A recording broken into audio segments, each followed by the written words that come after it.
much. It is such an honor to accept this award. So the Distinguished Toastmaster Award is the ultimate award in Toastmasters. I started on this journey in 2012, so 7 years ago. And as we all know, I did not start off wanting to be a DTM. I started off because I needed the skills and I needed to develop confidence and become a better speaker. And as I progressed through the path, all of a sudden I had just a couple more speeches left to do for the DTM. So I really want to thank everybody here, and I'm really happy to have the opportunity to speak here at the club, because the way this process goes is you go up to the meeting, that's the district meeting up in the Biltmore Hotel, and you go, they play, you get to choose your song, and you dance through the line, and all the DTMs are up there, and you shake their hand, but you never get a chance to really say thank you for those people that helped you make it through. So there's a lot of new faces here that haven't gone on this journey with me, but you're all on your own journey, and you are all supporting each other on this journey of gaining confidence and gaining strength and gaining leadership skills to be able to speak publicly. So when I first started, I've told the story, but there's a few in the room that haven't heard it, so I get to tell it again. I used to work for McGraw-Hill, and they had a program where they gave $1,000 to every employee that would go through the program, which at that time was the first 10 speeches to become confident communicator. And I went to the first meeting, and it was the Speakeasy Club at McGraw-Hill. It was a number of my coworkers and outside people, all very people I knew well, warm, loving people. And I went to the meeting. I managed to get up and say my name as a guest, so good for you for speaking a few more words. You've done this before. At the end of the meeting, I was able to say how much I enjoyed it. I got out of that room and I was so happy. That was it. I was done. I wasn't going back. I was terrified, absolutely terrified.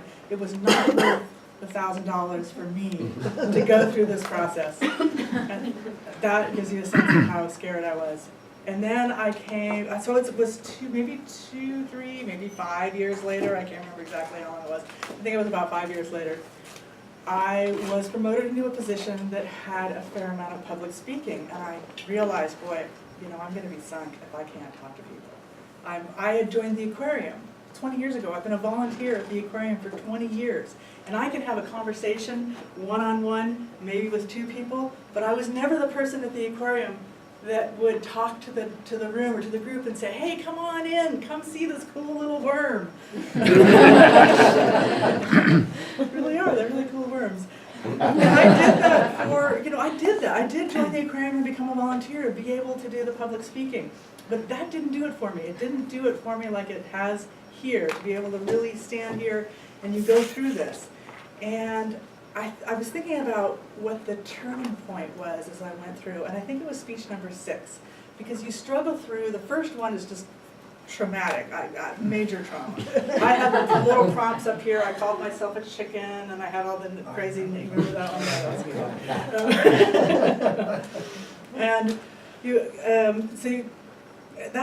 you start a few things. So in the legacy program, you start with your icebreaker, which I think is similar, and then you go through the different skills of learning vocal variety and learning body language and learning how to move across the stage and do all of that. And I don't remember exactly what speech number 6 was, because I didn't do them in order, but I do, sorry Carl, but I do remember it as a turning point, and I think it was, it's hard to say exactly what it was, because each speech you do, just the fact that you get up here, you stand up here, you talk, you speak, you connect with the crowd, it gives you a level of confidence more. So it wasn't any one particular thing. It was just 6 times of getting up here and talking to all of you in the room got me to that point where I realized, you know, I can do this. I really can. I can do this. And that has just been an amazing journey. And I was always expecting there to be something more, a bigger jump. But I've found that as I've gone through, and sometimes I've written the speeches out, I've written every single word of the speech, I've come up and read it, I've not read it, I've distilled it to bullet points, I've done all of those things. And there's no recipe for any special speech, because here I am today. I just sat down and wrote a couple of little bullets and managed to do it. And so I think that's what it was trying all those different things, and maybe it was getting to the point where I could write the bullet points out and then stand up and give the speech. And that probably was really what the turning point was. In terms of leadership skills, I think I've developed a lot of leadership skills. I was really cowardly in the beginning when I started out, but I have developed a leadership style that was my style, and that is learning what everybody's strengths are, understanding what their weaknesses are, providing them opportunities to grow, and that's what I do in my area. And so really what this has all come together with has been the professional development that I've received from this, because I'm doing it not because I just want to do it, but because I want to succeed in my career. And so I'm able now to lead my team, to provide really good team meetings that I can actually think while I'm speaking, that was something else I had to conquer. Provide content and kind of work on the fly a little bit more.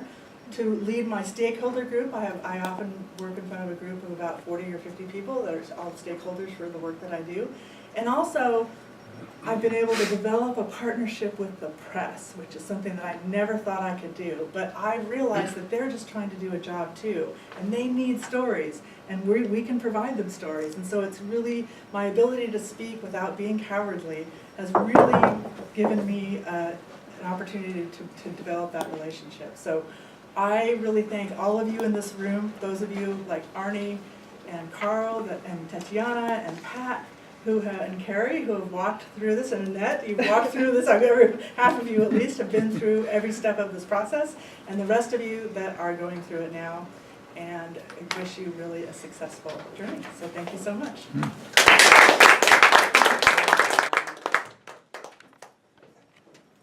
Well, Monique's speech was about accepting an award with dignity and grace and sincerity. And she wins an award for being the least cowardly person in Toastmaster history, because she walked in here and hadn't signed up for a speech. And then she volunteered and did one. So A++ on that.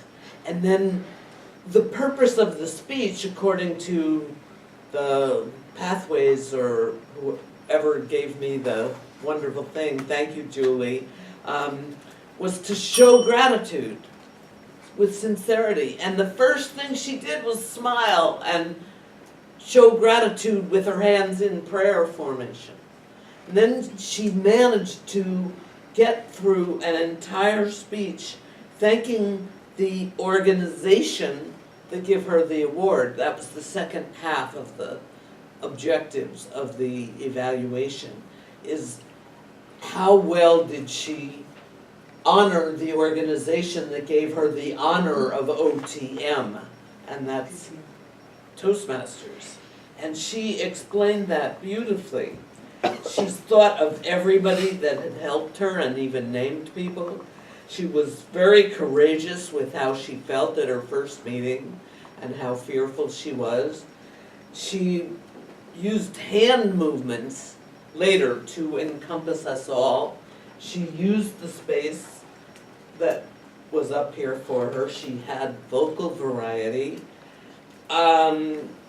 She honored Toastmaster and the whole process, and explained even the 10 speeches and how she catapulted another challenge to herself with speech number 6 and said, I can do this.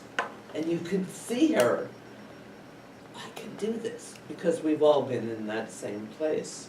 If I had any other suggestions for improving that speech, she talked a little fast.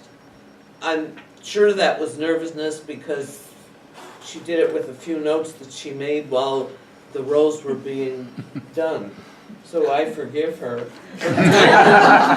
At the end, I was waiting for her to thank people again, and I'm thinking the timing is a little off, but she did it perfect and ended with thank you. This was a learning opportunity for all of us. So thank you, Monique, for being so courageous and giving us such a good example of accepting the speech.